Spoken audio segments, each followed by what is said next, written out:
Assalamualaikum warahmatullahi wabarakatuh. Nama saya Dori Fanca Gustan. Di sini saya akan menjelaskan letak geografis Kerajaan Tidore. Kesultanan Tidore adalah kerajaan Islam yang berpusat di kota Tidore, Maluku Utara, Indonesia sekarang. Sekitar abad 16 sampai abad 18, kerajaan ini menguasai sebagian pulau Halmahera Selatan, Pulau Buru, Pulau Seram, dan banyak pulau-pulau di pesisir Papua Barat. Ibu kotanya Tidore. Bahasa yang digunakannya bahasa Melayu Tidore. Agamanya Islam, pemerintahannya monarki kesultanan. Tahun 1801 dijabat oleh Kolono Syah Jati. 1947 sampai 1967 dijabat oleh Sultan Zainal Abidin Syah. Dan 2012 sampai sekarang dijabat oleh Sultan Hussein Syah. Didirikannya tahun 1081 dengan Indonesia tahun 1950. Pada tahun 1521, Sultan Mansur Tidore menerima Spanyol sebagai sekutu untuk mengimbangi kekuatan Kesultanan Ternate, dan saingannya bersekutu dengan Portugal. Setelah mundurnya Spanyol dari wilayah tersebut pada tahun 1963 karena protes dari Portugal sebagai pelanggaran terhadap perjanjian Tordesillas 1494, Tidore menjadi salah satu kerajaan yang paling merdeka di wilayah Maluku, terutama di bawah kepemimpinan Sultan Saifuddin pada tahun 1657 sampai 1689. Tidore berhasil menolak penguasaan VOC terhadap wilayahnya dan menjadi daerah yang merdeka pada abad 18.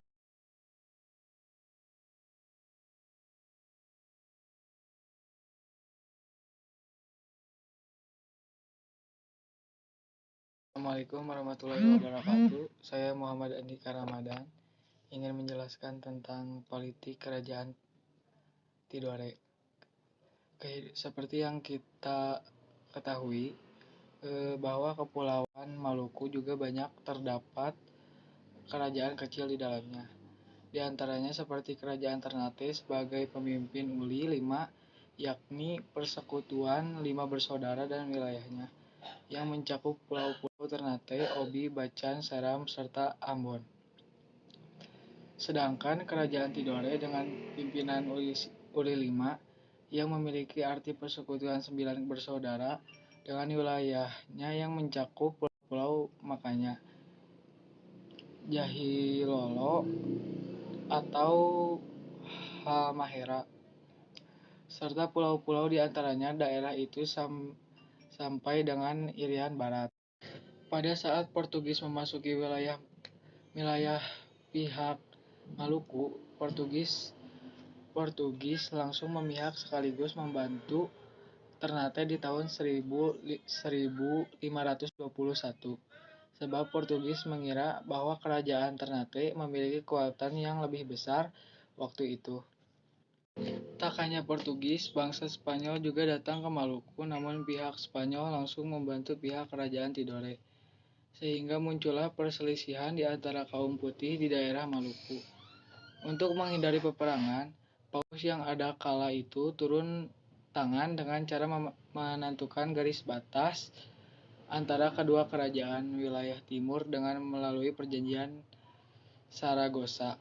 Dalam perjanjian Saragossa tersebut disebut bahwa pihak Spanyol harus pindah ke negara Filipina, sedangkan Portugis tetap dapat menguasai beberapa daerah di Maluku. Untuk memperkuat kedudukannya, Sultan Hairun memerintah Portugis untuk mendirikan banteng dan kemudian dinamakan Banteng Santos Paulo.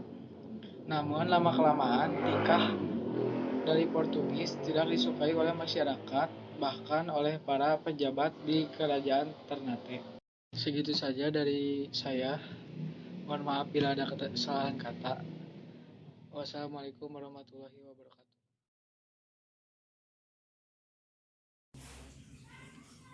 Assalamualaikum warahmatullahi wabarakatuh. Nama saya Rafashina Fendita dari kelas 10 S2. Di sini saya akan menjelaskan kehidupan sosial Kerajaan Tidore dan kehidupan budaya Kerajaan Tidore. Sejak dulu kala, Tidore telah menjadi pusat pengembangan agama Islam di bagian timur Indonesia. Kuatnya pengaruh agama Islam dalam kehidupan mereka menjadikan para ulama memiliki status yang sangat penting dalam kehidupan masyarakat. agama Islam masuk di Bandar itu Ambon. Banyak pemuda-pemuda Maluku yang belajar agama Islam di Gresik. Salah satunya yaitu Zainal Abidin yang menjadi Raja Ternate. Sunan Giri pernah berkunjung ke Ternate dan Tidore untuk mengunjungi murid-muridnya. Sejak kedatangan Portugis yang membawa misi gospel, Franciscus Xaverius menyebarkan agama Katolik di Maluku, terutama di Ternate dan Ambon. Masuknya Belanda ke Maluku menjadikan Maluku sebagai wilayah yang terjajah. Pada awalnya mereka diterima dengan tujuan untuk mengusir Portugal dari Maluku. Namun hal itu berubah setelah Belanda terlalu ikut campur terhadap masalah itu. Orang Maluku yang semula beragama Katolik harus diganti menjadi agama Kristen Protestan. Hal ini menimbulkan masalah-masalah sosial yang sangat besar dalam kehidupan rakyat dan semakin tertekannya kehidupan mereka. Keadaan ini menimbulkan amarah yang sangat besar dan luar biasa dari rakyat Maluku kepada Kompeni Belanda. Di bawah pimpinan Sultan Ternate, perang umum berkobar, namun perlawanan tersebut dapat dipadamkan oleh Kompeni Belanda. Kehidupan rakyat Maluku pada masa Kompeni Belanda sangatlah tertekan. Kehidupan budaya Kerajaan Tidore. Tidore sendiri telah menjadi pusat perkembangan agama Islam di kawasan Kepulauan Timur Indonesia. Kuatnya relasi antar masyarakat Tidore dengan Islam tersimbol dalam ungkapan adat mereka, yaitu adat Gemauri Syara, Syara Mauri Kitabullah, atau adat Bersendi Syara atau Syara Bersendi Kitabullah. Dalam usaha untuk menjaga kehormatan dengan alam, masyarakat Tidore menyelenggarakan berbagai jenis upacara adat.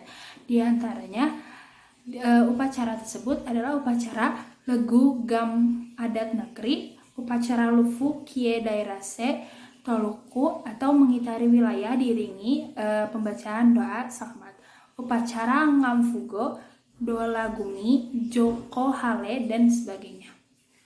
Sekian, terima kasih. Assalamualaikum warahmatullahi wabarakatuh. Saya Iklima Al-Aura Amarulo dari kelas 10 IPS 2, nomor absen 14, kelompok 6, akan menjelaskan tentang keadaan ekonomi Kerajaan Tidore.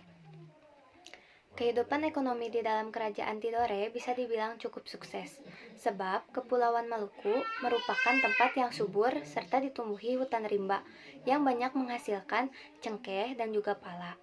Di abad ke-12 Masehi, permintaan rempah-rempah semakin meningkat sehingga menyebabkan rempah-rempah menjadi komoditi yang penting bagi kerajaan. Dengan hasil rempah-rempah, maka aktivitas pertanian dan perdagangan rakyat Maluku juga maju dengan pesat. Pesatnya perkembangan perdagangan yang terjadi hingga keluar Maluku menimbulkan terbentuknya persekutuan yang positif. Tak hanya itu, maka pencaharian perikanan juga turut mendukung dalam perekonomian masyarakat.